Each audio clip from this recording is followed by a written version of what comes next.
Olá, vamos dar início à nossa 11ª aula da disciplina de doutrinas aqui da nossa EBED da PIB Floripa. Estamos trabalhando a disciplina de doutrinas esse ano, com uma temática inicial onde a gente falou por que estudar, para que, doutrina para quê, e nesse contexto a gente abordou alguns motivos pelo qual a gente deve aprender as doutrinas. Nas últimas aulas, a gente tem falado de algumas doutrinas fundamentais para a nossa fé, para o nosso crescimento como cristãos e também para o da nossa evangelização, a forma como a gente transmite o evangelho. Uma das coisas que a gente viu nas primeiras aulas é que a doutrina ela serve para dar testemunho, para evangelizar, para levar o evangelho para outras pessoas. Então, entender essas doutrinas que a gente tem falado nas últimas aulas, é um dos pontos principais para que você consiga ter lá o seu resumo da palavra, que é o que a gente aprendeu no começo da disciplina. Doutrina nada mais é do que um resumo da palavra de Deus que você conhece, que você consegue entender e também que você consegue transmitir. Então a gente vai dar sequência à nossa aula aqui, nossa penúltima aula da disciplina, tá? Vou reduzir aqui o tamanho do vídeo para que você continue me acompanhando ali também. E a gente vai dar sequência agora com o material. Vamos lá. Então a gente tem trabalhado, só como referência mesmo, tem trabalhado, agora a gente está nas apostilas da PIB, as apostilas que são dadas há bastante tempo aqui na igreja, onde a gente fala dessas doutrinas principais que a gente tem trabalhado. E nas primeiras aulas a gente trabalhou o livro de Sã Doutrina, da Nove Marcas, onde a gente aprendeu junto com o autor as principais motivações para a gente estar aprendendo e estudando e se aprofundando no conhecimento da palavra de Deus e nas doutrinas. E agora a gente vai avançar para a 11ª aula, onde a gente vai falar de uma das doutrinas fundamentais. A gente já falou nas aulas anteriores, nas últimas aulas, a gente falou sobre a doutrina de Deus, a doutrina de Jesus Cristo e a doutrina do Espírito Santo. E agora a gente vai entrar na doutrina do homem, que também é uma das doutrinas importantes aí para a gente estar aprendendo. Como eu gosto de fazer sempre, trago uma frase uma personalidade, um personagem que contribuiu aí para a história da igreja, da teologia em si. O personagem de hoje que eu trago é o Albert Einstein. E esse homem, ele fala, tem uma citação, a história desse homem, desse médico, é uma história muito bonita. Então, quem quiser pesquisar aí, vai ver um grande testemunho aí de que Deus fez através da vida desse homem, né? Que esse homem testemunhou de Deus em lugares e abdicou de muitas coisas para levar o evangelho todo, inclusive estendendo a mão para muitas pessoas. Esse homem ele fala que quando o homem aprender a respeitar até o menor ser da criação, seja animal ou vegetal, ninguém precisará ensiná-lo a amar seus semelhantes. Aqui é uma ideia, né, uma ideia que a gente tem do evangelho como um todo, né, entendendo que tudo que foi criado por Deus foi criado para a gente glorificar a Ele. Traz aqui que algumas pessoas que a gente precisa ensinar a amar, né? Um dos mandamentos que a gente tem é amar o semelhante, amar o próximo.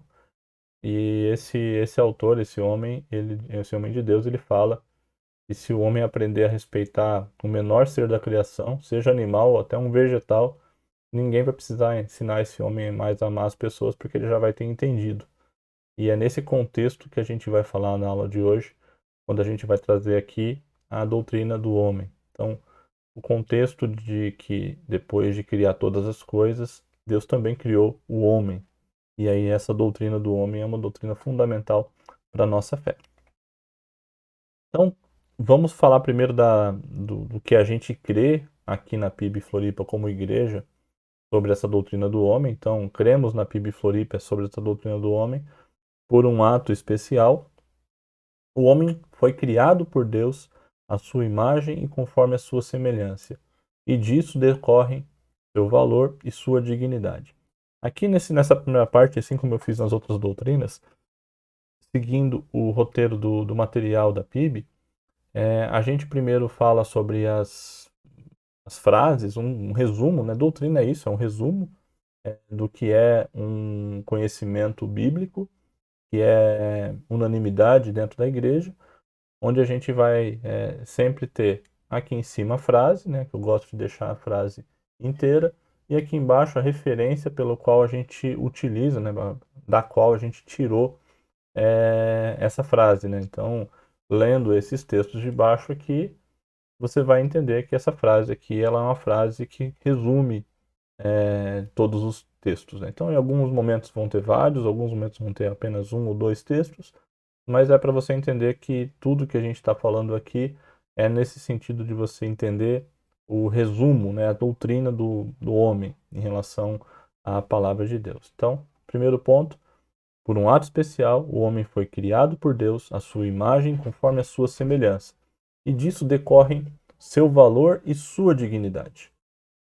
O seu corpo foi feito do pó da terra e para o mesmo pó há de voltar.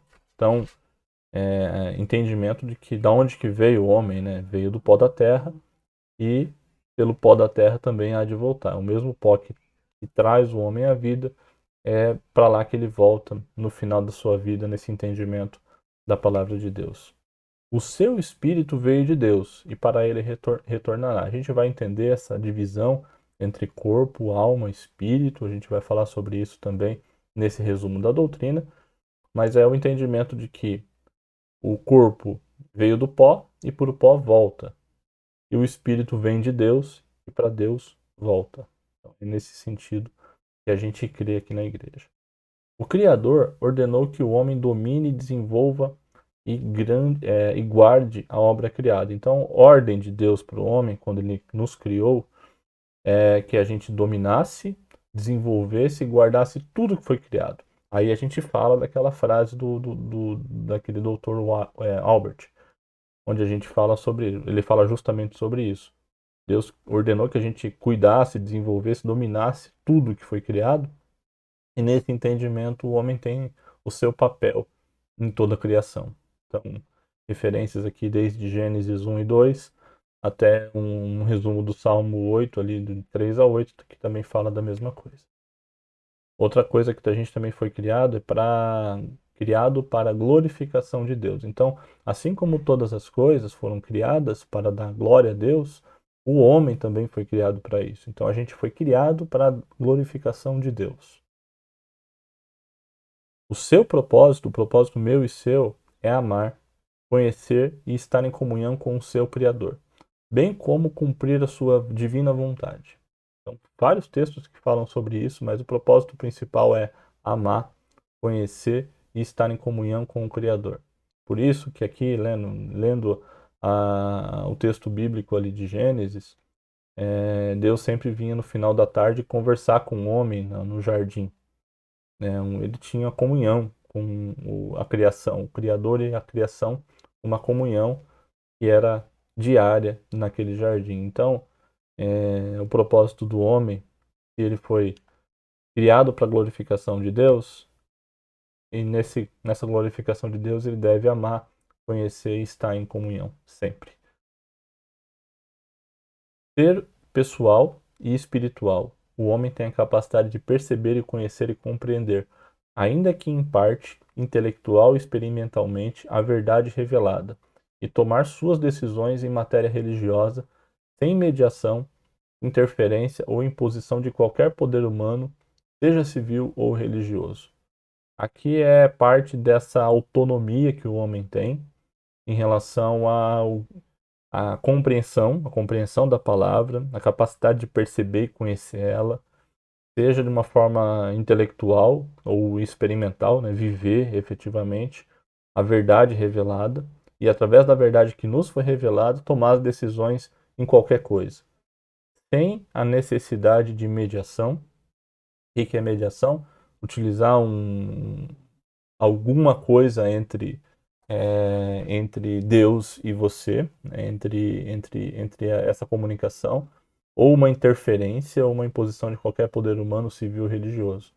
É a compreensão que a gente tem na igreja E a gente tem nossas lideranças, a gente tem os nossos líderes que nos ajudam, nos aconselham, mas eles não são o canal para a gente chegar até Deus. Não existe um canal para chegar até Deus, porque o véu já foi rasgado e a gente tem livre acesso ao Pai. E isso aí foi frase e a verdade expressa por Jesus. Então a gente crê nisso e a gente entende que o homem tem a capacidade de perceber, conhecer e compreender, sempre, lógico, guiado pelo Espírito Santo, que a gente já estudou. E aí a gente chega na origem do ser humano. Então, um dos embates que a gente tem que falar na aula de hoje, na verdade é o único embate e o que realmente tem prendido muitos nessa ideia, porque a ideia da evolução é uma ideia presente inclusive nas nossas escolas, a gente aprende isso na escola, que o homem, a natureza, ela vai evoluindo, então os seres viventes vão evoluindo e vão se transformando. Dos dinossauros vieram os répteis, vieram outros animais, do homem veio lá do macaco que teria gerado lá, através de mutações, gerado as primeiras versões de homem, Homo sapiens, que até chegar no ser humano. Essa é uma ideia de evolução defendida principalmente por Charles Darwin, que foi um dos primeiros que primeiros não, foi o que trouxe esse experimento científico aí como uma prova, né, trouxendo algumas razões pelas quais ele acreditava nisso. Mas a gente acreditar nisso, e apesar de existir isso também na igreja, existe quem entende a evolução perfeitamente possível no universo com Deus. Então Deus teria criado as criaturas e as criaturas, pela sua vontade, também teriam evoluído. Então, é uma ideia que foi criada, uma ideia que foi até implementada no seio da igreja. Mas a gente, com base na ideia e na verdade que a gente crê que a palavra de Deus ela é única e suficiente para a gente entender o que Deus nos quis revelar, a gente entende pela palavra de Deus e o homem foi criado por Deus. Criado, exatamente criado. Deus não criou um macaco que se virou um homem. Não, Deus criou um homem. E é o que está escrito na palavra. Então, quando a gente enfraquece isso, quando a gente aceita e tolera esse detalhe, achando que é só um detalhe, só uma mera história, uma história que foi contada na palavra, a gente não pode entender, não pode, assim, entender que a palavra ela foi simplesmente um livro de histórias. Ali a gente já falou sobre a doutrina da palavra ao longo de algumas aulas, mas uma das coisas que a gente crê é que toda a revelação contida na palavra é verdade. Então, se lá na palavra está escrito em Gênesis 1 e 2 que Deus criou todas as coisas e depois Deus criou o homem, a gente crê que o homem veio de Deus, foi criado por Deus. Não existe uma evolução, existe a criação. Então, esse embate, da onde que veio o homem, é o debate que ajuda a enfraquecer a fé, porque vai mais para o lado de uma razão, uma possível razão, para você chegar na teoria da evolução. Só que mesmo a teoria da evolução, ela tem alguma coisa inexplicável. E esse é o ponto principal. Mesmo que você tente conseguir entender lá, tente buscar entendimento lá pela ciência, de que você é um ser evoluído, é um ser que vai evoluindo, da onde que veio? Qual a primeira molécula? Da onde surgiu a primeira molécula? A primeira parte da evolução veio de algum lugar. E isso aí nunca, nunca, isso aí é um ponto que é frágil, né, na ciência. Tentaram já provar, forjaram algumas provas, inclusive, de fósseis antigos e tudo que depois descobriram ao longo da própria história, através de testes que foram fósseis forjados. Muita coisa já foi falado sobre isso, sobre a ideia da evolução. E quando a gente vê, tem que ter muito mais fé para acreditar na evolução do que acreditar na criação. E essa é a grande verdade que a gente crê. Então, a gente não crê que o homem evoluiu de um antepassado, alguma coisa parecida com um macaco. A gente crê que o homem foi criado por Deus. E essas razões, né, essas perguntas, perdão, elas acabam fazendo com que alguns cristãos interpretem a palavra como um livro de histórias. Isso aí é um perigo. E então a gente vai falar sobre a origem do ser humano através da palavra, o que está escrito na palavra, crendo que ela é a verdade. Então a gente crê que a Bíblia responde todas essas perguntas de uma forma bem clara e bem precisa. A gente não tem nenhum motivo para duvidar do que está escrito na palavra. Então, qual foi a origem do ser humano? Então, a gente crê que ele foi criado por Deus. Conforme o ensino bíblico, o homem não é um produto de uma evolução natural, como muitos cientistas e a maioria dos livros de biologia querem nos fazer crer.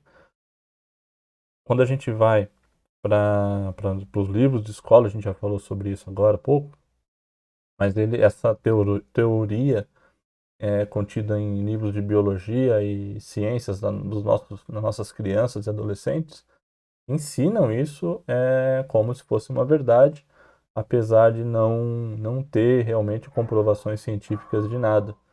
Mas é importante para um pai, uma mãe que crê na palavra, que ensine os filhos a entender que é só uma teoria científica, baseado num experimento que é ensinado.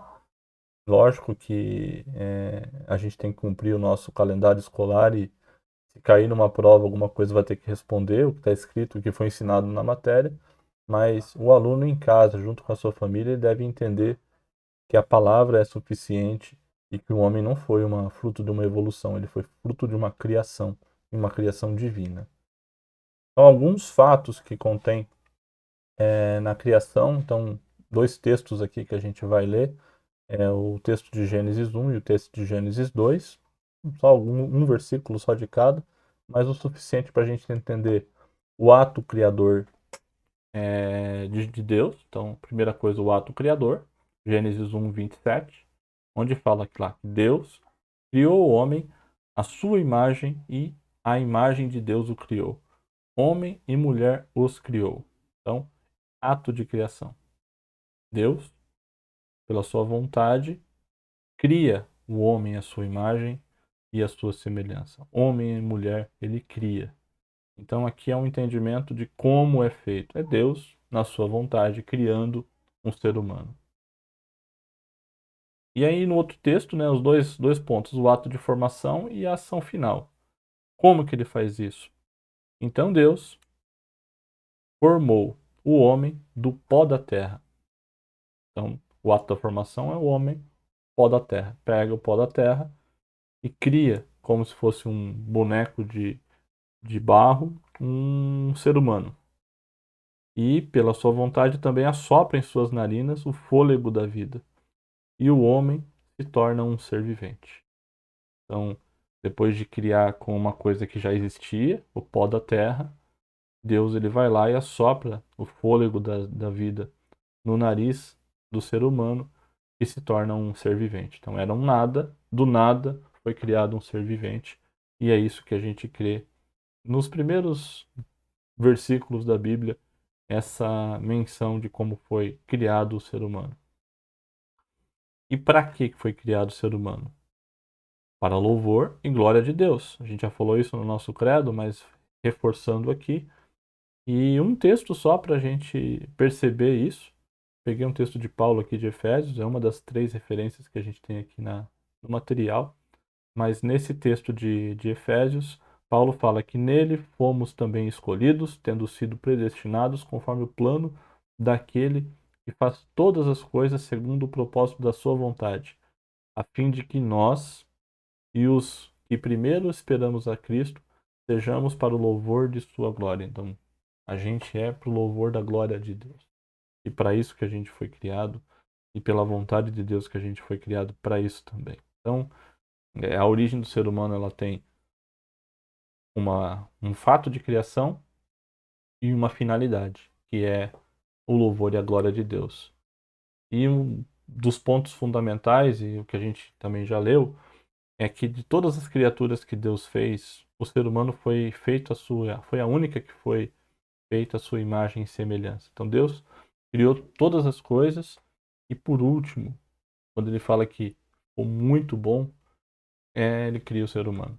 E aí ele faz a sua imagem e semelhança. E esse termo imagem e semelhança são sinônimos usados intercambiavelmente. Não dá para desassociar a imagem e a semelhança. São termos sinônimos e usados de forma intercambiável. Então, cremos que somos imagem e semelhança de Deus. Por isso que a gente vai falar um pouquinho mais sobre alguns pontos, né, em relação à imagem e semelhança, mas até a questão do pecado, né, quando a gente cai depois dessa criação maravilhosa, talvez por ser semelhança de Deus, imagem de Deus, o homem quis ser Deus. E isso aí, erramos o alvo vergonhosamente a ponto de cair nesse pecado. Queremos também da origem do ser humano, primeiro homem e primeira mulher, Adão e Eva, são pessoas históricas, então, pessoas que existiram, e pessoas são pais de todos os seres humanos. Então, todo homem, toda mulher, todo mundo, origem vem da primeira família, né? Que é o primeiro pai, primeira mãe, Adão e Eva. Então, todos fomos criados dessa descendência. Então, todos os seres humanos criados a partir de Adão e Eva. Então, Deus não criou um Adão, uma Eva e depois ele foi criando outros seres humanos. Não, ele criou um casal e do casal viemos todos nós. É nisso que a gente crê. Qual é a condição original do homem? A condição original do homem, que sentido que a gente foi criado? Como que a gente foi criado? Então, isso não significa, falando sobre a imagem e semelhança de Deus, isso não significa que o homem é fisicamente semelhante a Deus. Na expressão imagem e semelhança, estão envolvidas as qualidades pessoais e o senso moral que o homem possui e que tanto difere dos animais. O fato de ter sido criado à imagem e semelhança de Deus torna o homem um ser digno de respeito, porque a gente foi o único que foi criado à imagem e semelhança de Deus. Então a gente é digno de respeito e digno também de uma grande responsabilidade, porque a gente pensa, porque a gente tem nossas vontades, porque a gente está debaixo de uma vontade de Deus ainda por sermos criação. A história é uma curiosa história de Gepeto e Pinóquio, né? Quando Gepeto cria Pinóquio, e Pinóquio era uma criação de Gepeto, uma criação do Criador. E Pinóquio quis ter vida própria, Pinóquio quis ter as suas... se rebelar, vamos colocar assim, contra um Criador. E é uma história que relembra bastante esse fato da criação. Lógico que é uma história infantil e apenas traços ali do evangelho que a gente consegue enxergar, como eu consigo enxergar em várias coisas, em vários filmes, em vários desenhos. Eu percebo a inspiração, muitas vezes divina, tão sutil que às vezes emociona. Vamos lá. Outra condição original do homem é as faculdades intelectuais que a gente tem. Então, ao ser criado, o homem podia pensar, falar e tomar decisões, pois ele já possuía uma natureza racional. Aqui um texto, né, o texto de Gênesis, da criação, então lá, Deus formou, depois que formou todos os animais do campo e as aves do céu, o Senhor Deus os trouxe o homem para ver como eles lhe chamaria. O nome que o homem desse a cada ser vivo, esse seria o seu nome. Assim, o homem deu a todos os rebanhos domésticos, aves do céu e todos os animais selvagens. Todavia, não se encontrou para o homem alguém que o auxiliasse e correspondesse. Então, aqui só existia o homem, né, nesse momento da criação. Deus ele convida o homem para participar de alguma forma da criação das outras coisas que já existiam e pede para ele nomear cada animal que ele visse, né? Cada animal que ele estivesse vendo ali, para dar um nome. E aí o homem não encontrou, né, alguém que o auxiliasse, correspondesse. Então aqui é a ausência de uma auxiliadora, né, que depois viria a Eva, né? Mas ele já percebeu nesse momento aí que ele estava fazendo esse pedido de Deus, né, colocar um nome nos animais. Ele percebeu que não tinha ninguém semelhante a ele. Percebeu que tinha lá um boi, uma vaca, um cachorro e uma cadela, e não viu ninguém semelhante a ele também. E aí Deus cria a mulher. Outra coisa, em relação à condição da origem do homem, é a natureza moral e santa que ele tem. Quando Deus criou o homem, este não tinha qualquer pecado ou impureza, e certamente essa foi a maior glória que recebeu, pois o homem era, a princípio, um ser moralmente perfeito. Quando Deus o criou, não tinha nada que o desabonasse, nada que o tornasse impuro. E isso daí foi uma grande glória que Adão recebeu. E juntamente com Eva, quando eles pecaram, é, rompendo uma única orientação que Deus deu para eles, ó, todo o jardim aqui é de vocês, mas não se aproximem daquela árvore do conhecimento do bem e do mal, porque essa árvore aí vai matar vocês, vai levar vocês à morte.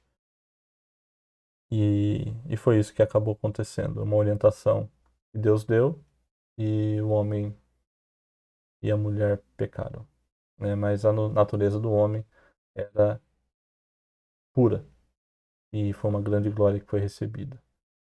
Assim, olha, o autor de Eclesiastes escreve: E assim cheguei à conclusão: Deus fez os homens justos, mas eles foram em busca de muitas intrigas. Então, quando Deus nos criou justos, puros, puros. E isso é uma grande glória. Mas aí a gente, por ser imagem e semelhança de Deus, a gente resolveu buscar ser Deus. E aí a gente caiu aqui, né? Aqui é uma brincadeira, aqui um desenho que eu achei na internet. Um, uma roupinha aqui de criança, né? Ladrão de sono, né? Como se a criança já fosse um ladrão já. Aí, em alguns casos, né? Quando a criança não dorme de manhã, à noite, né? Mas vamos lá. Condição que do homem após o pecado, então antes do pecado, condição era na natureza moral e santa. Em Gênesis 3, a gente cai na tentação e desobedece a Deus e erra o alvo e pecamos. E quando a gente faz isso, quando o primeiro casal faz isso, todos os homens pecam juntos. Toda a geração pós Adão e Eva são pecadores. Paulo em Romanos fala que todos pecaram e estão destituídos da glória de Deus. O ser humano ele foi manchado com o pecado e todas as gerações posteriores já nasciam pecadores. Olha só o que está relatado aqui em Isaías. Somos como um impuro todos nós, pois os nossos atos de justiça são como trapo imundo. Murchamos como folhas, e como o vento, as nossas iniquidades nos levam para longe. Todo homem é pecador e depravado, desde o nascimento. E isso, se nascer, ser criado à imagem e semelhança de Deus, puro, era uma grande glória. Nascer já pecador é uma grande maldição. E o homem, desde então, até Jesus Cristo, ele fez de tudo para tentar se livrar da maldição que estava gravada em suas costas, como alguém que estava destituído totalmente da glória de Deus. Então ele era escravo já desse pecado. Então aqui uma imagem forte e uma imagem presente em alguns textos bíblicos, principalmente o texto de Paulo, fala sobre a escravidão, né? A gente é escravo do pecado. E é assim que todos nós somos. Então, o homem é pecador. Pela transgressão de Adão, o homem nasce com o pecado imputado a Adão. É uma verdade. Ah, mas é uma criança, acabou de nascer. A gente tem que crer nisso. A gente tem que crer outras coisas também, a misericórdia de Deus, a gente tem que crer que Deus é bom. Então tem outros critérios, mas você não pode tirar o carimbo de pecador da testa de ninguém, porque é assim que o homem é. Pelos próprios pecados, inclusive, é pecador. Pela transgressão de Adão e pelos próprios pecados.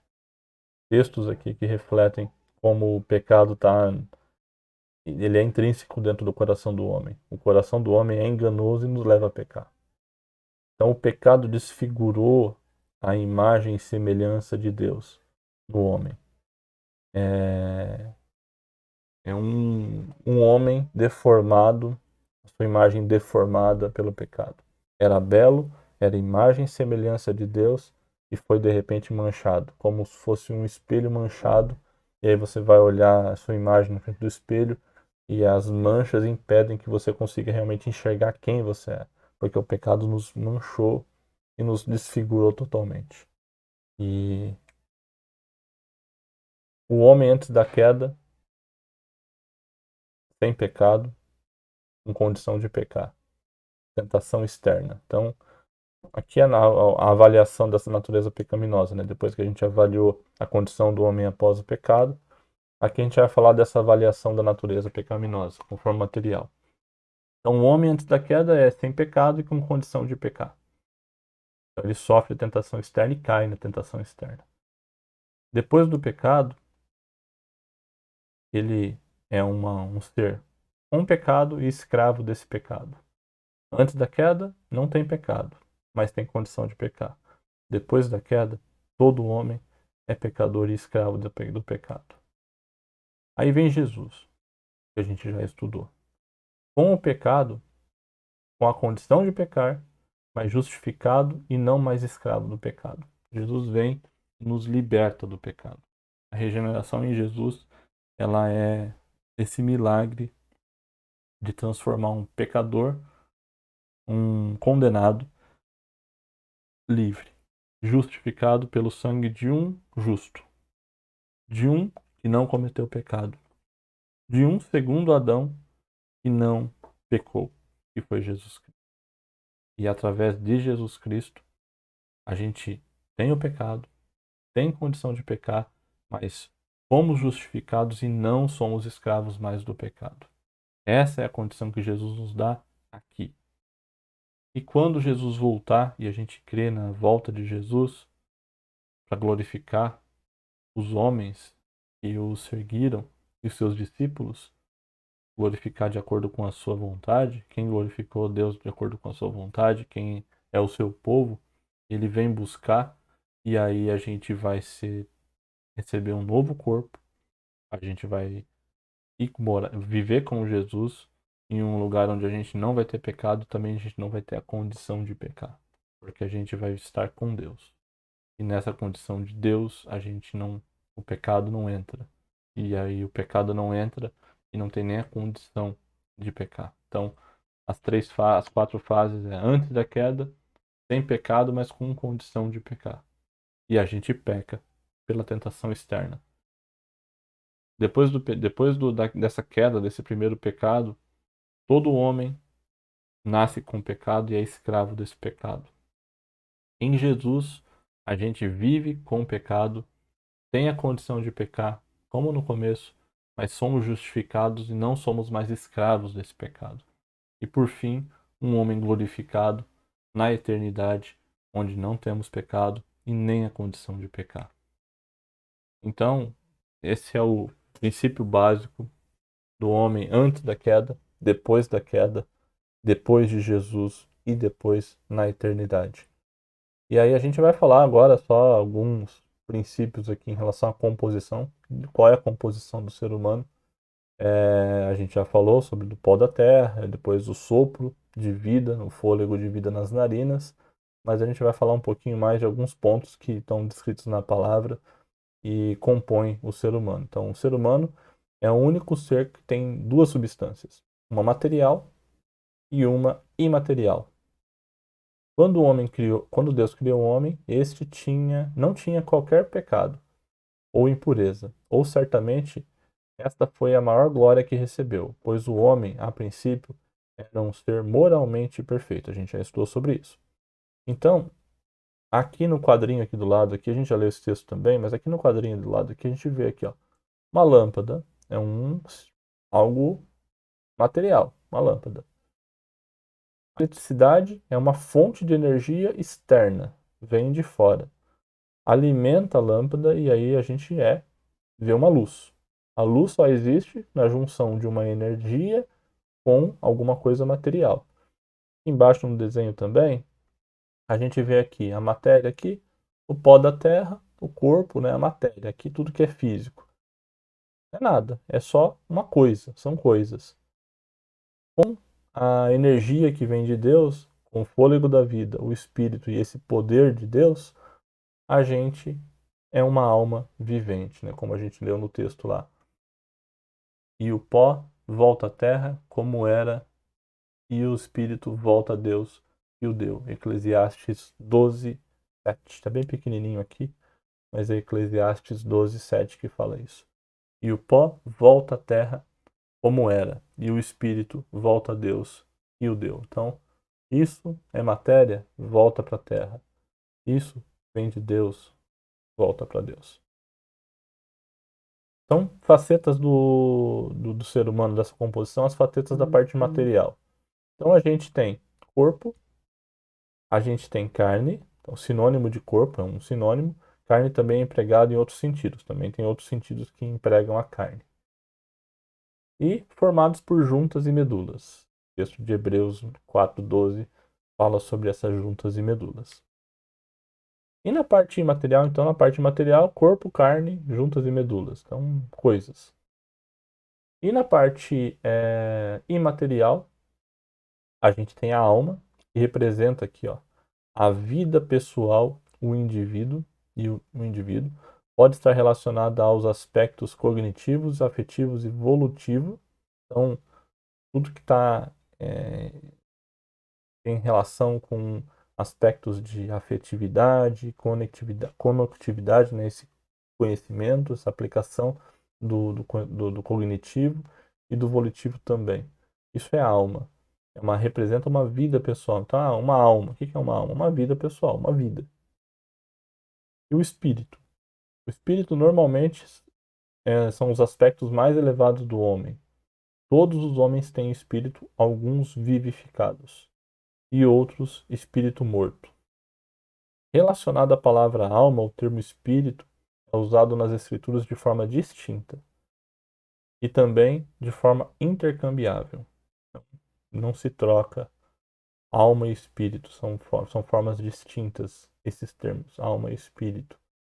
Então são facetas. A gente falou de alma, falou de espírito.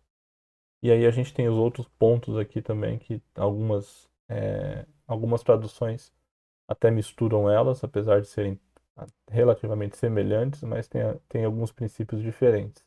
Nas outras partes desse imaterial do ser humano, conceito de coração, né? O coração é o conceito mais amplo de todas as facetas do imaterial do homem. Ele é citado como sede da vida, tanto intelectual como volitiva, emocional e espiritual. Então é, é da onde parte os desejos, é da onde parte a sede da vida, é do coração do homem. E mente. Mente está relacionado com o entendimento. A mente foi afetada pela queda, então nossa mente foi afetada pela queda, mas ela pode ser renovada em Cristo. Então a gente crê na metanoia que Paulo fala lá em Romanos, onde a transformação da nossa mente vai nos deixar de ser moldados como um mundo para ser moldados conforme Jesus, conforme o nosso mestre, conforme a gente somos seus discípulos.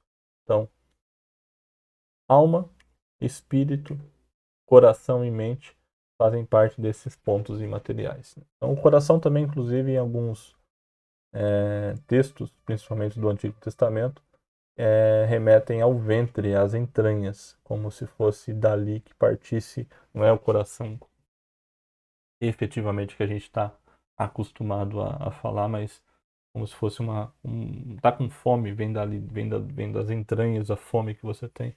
É nesse sentido que ele cita essa questão dessa sede de vida tanto no intelectual como no volitivo, no emocional, no espiritual.